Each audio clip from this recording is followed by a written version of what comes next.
ቁርአን ለራሱ ሽፋ ነው ማለት መድኃኒት ነው።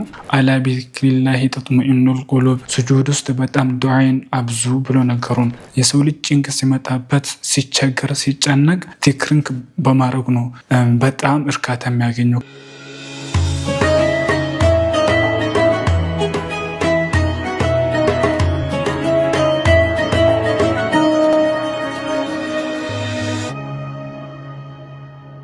تبارك الذي نزل الفرقان على عبده ليكون للعالمين نذيرا ثم الصلاة والسلام على نبينا محمد وعلى آله وصحبه أجمعين. السلام عليكم ورحمة الله وبركاته. ዛሬ ደግሞ በሌላ ርዕስ ተገናኝተናል። አላህ ቃል ያለ ነገር ላስታውሳችሁ ፈልጋለሁ። እሱም ደግሞ አሽፋኡ ፊ ሱጁድ ወይ ደግሞ ሂሊንግ ስጁድ የምንለው ማለት ነው። ዱዓው ስጁድ ውስጥ ጭንቅ ማራገፍ፣ ህመምን የቀልብን የልብን ማስወገድ ማለት ነው። ላይክ የቀልብ የአእምሮ የልብ ብቻ ሳይሆን እንዲሁም ደግሞ በአላህ ፍቃድ የጀሰድም የአካላችንም ራሱ ህመም ማስወገድ ማለት ነው እና እሱን ላስታውሳችሁ እወዳለሁ። እሱም አላህ ቁርአን ውስጥ እንዲህ ብሎናል። ቁርአን ለራሱ ሽፋ ነው ማለት መድኃኒት ነው እና ከመድኃኒት ከመሆኑ አንፃር ወነነዝሉ ሚነል ቁርአኒ ማ ሁወ ሽፋኡን ወረሕመቱን ሊልሙእሚኒን አለን።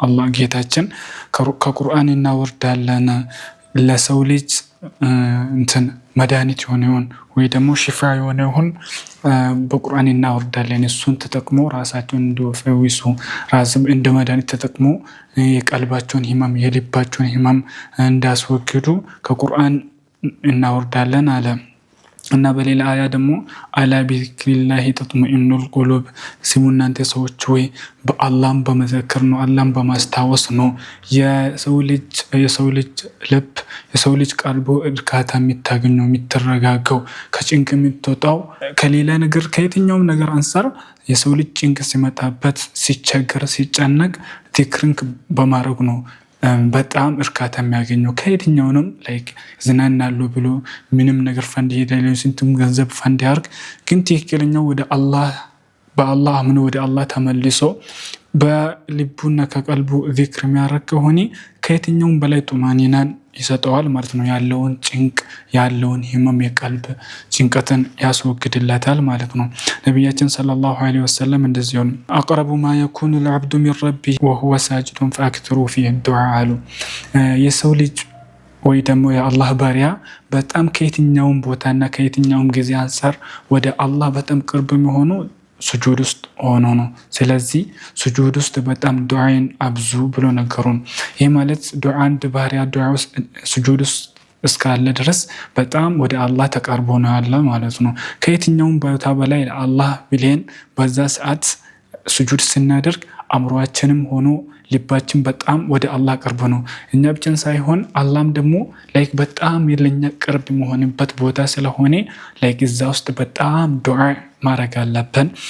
እንደዚሁም ደግሞ ጭንቃችን በዛ ውስጥ ላይክ የሚመጣብንን ያለብንን ጭንቅ በጣም ለማስወገድ እዛ ውስጥ በኹሹዕና በተዋዱዕ ሆነን ስጁድ ስናደርግ ያን ጭንቅና ያን ህመም የልብን የቀልብ በሽታችንን ያስወግድልናል። ስለዚህ ሰላት ስንሰግድ በጡማኒና በኹሹዕ ሰግደን ስጁድ ውስጥ በጣም ወደ አላህ መቅረብ አለብን ማለት ነው። ስለዚህ ካነ ነብዩ ሰለላሁ ዐለይሂ ወሰለም እንደዚህ ይሉ ነበረ። ጭንቅ ሲሆን ነገር ላይ ከሊደርሺፕ ሆነ ነገር ሲጨንቃችሁ ሆነ አምር ጉዳይ አዲስ ነገር መጥቶ ነብያችን ሰለላሁ ዐለይሂ ወሰለም ሲጨንቃቸው አረህና ቢሃ ያ ቢላል ይላሉ። ያ ቢላል ወይ እስቲ እርካታ አምጣለን ወይ ደግሞ እንትን አድርገን እረፍት ስጠን በሰላት አዳን አውጣን እና እንስግድና እረፍት እናገኝ ይላሉ። ይሄ ምክንያቱም ሰላት ውስጥ ሰላት በራሱ አንድ በኹሹዕና በኹሹዕ ምንሰግድ ከሆነ አእምሮአችን ሰብስበን ወደ አላህ የምንመለስበት ቦታ ስለሆነ ያለውን ጭንቅ ለማራገፍ ሲሉ አረህና ቢሃ ያ ቢላል ይላሉ። እስቲ ቢላል እኔ እርካታችን ወይ ደግሞ አሳርፈን እስቲ እረፍት እናገኝ እስቲ በሰላት እንስገድ ይላሉ። ይሄ ማለት ሰላት ውስጥ ሱጁድ አለ፣ ከሱጁድ ውስጥ ደግሞ በደንብ ሞር ወደ አላህ ስለሚቀርቡ ያለውን የነበረውን ጭንቅ ሁሉን አራግፎ በቃ የጨነቃቸው የነበረውን ጭንቁን ያስወግዱና ላይክ ኤቭሪ ነገር ስለ ዱንያዊ ነገር እሱን ትቶ ወደ አላህ ይመለሳሉ። አላህም ደግሞ በዛ ሰዓት በጣም ቅርብ ይሆናል።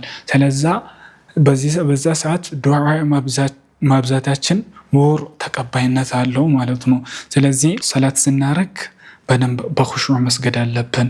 ሱጁድ ወርዲን ደግሞ ሱጁዳችንን ሞር ደግሞ ወደ አላህ እንዲያቀርበን በደንብ እዛ ውስጥ ወደ አላህ በጣም ሌሎችን ነገር ረስተን ወደ አላህ መመለስ አለብን እና ዱዓ እዛ ውስጥ በጣም ማብዛት አለብን። ምክንያቱም አንድ ሰው በጡማኒና እዛ ውስጥ ወደ አላህ ከተመለሰ አእምሮና ልቡ ላይ ያለውን ጭንቅ ያስወግድለታል። እንደዚሁም ደግሞ ላይክ ሰላቱም ደግሞ ላይክ አርካኑል ኢስላም ሁለተኛ ላይ የሚገኙ ላይክ ሞር ሰላቱም ደግሞ ቀውይ ይሆናል ማለት ነው። ሰላት በሰገድነው ቁጥር በደረጃ አለው። ሁሉም ሰው መስጂድ ሞልቲም ቢሰግድም ሁሉም ሰው እኩል አጅር አያገኝም። ኹሹዕ የሚባል ላይክ ደረጃ ይሰጠናል ማለት ነው። ላይክ አማን ነው በኹሹዕ የሰገዱ ማን ነው ደግሞ ላይክ አብዛኛችን ውስጥ የውጭ ነገር ስንት ነገር ያሳለፍነውን ነገር ካልኩሌት ያደረግን ስንት ነገር እያሰብን እንሰግዳለን። ከትንሽ ሰው ነው ወደ አላህ ተመልሶ ላይክ ሰላቱን የሚጨርሰው ማለት ነው። ስለዚህ በሱጁድ ውስጥ ወደ አላህ ለመመለስ ለመሞከር ላይክ አጠቃላይ ሰላታችን ላይክ ትልቅ አጅር እንድናገኝ ይረዳናል ማለት ነው። ስለዚህ በቻልነው አቅም ሱጁድ ውስጥ ዱዓ ማብዛት አለብን። ወደ አላህ በደንብ መመለስ አለብን። ከየትኛውም ቦታ አንጻርም አላህ ሱጁድ ውስጥ ያለን ጊዜ ነው በጣም ለኛ ቅርብ መሆኑ። ስለዚህ ዱዓ እናብዛ ማለት ፈልጋለሁ። አሰላሙ አለይኩም ወራህመቱላሂ ወበረካቱ።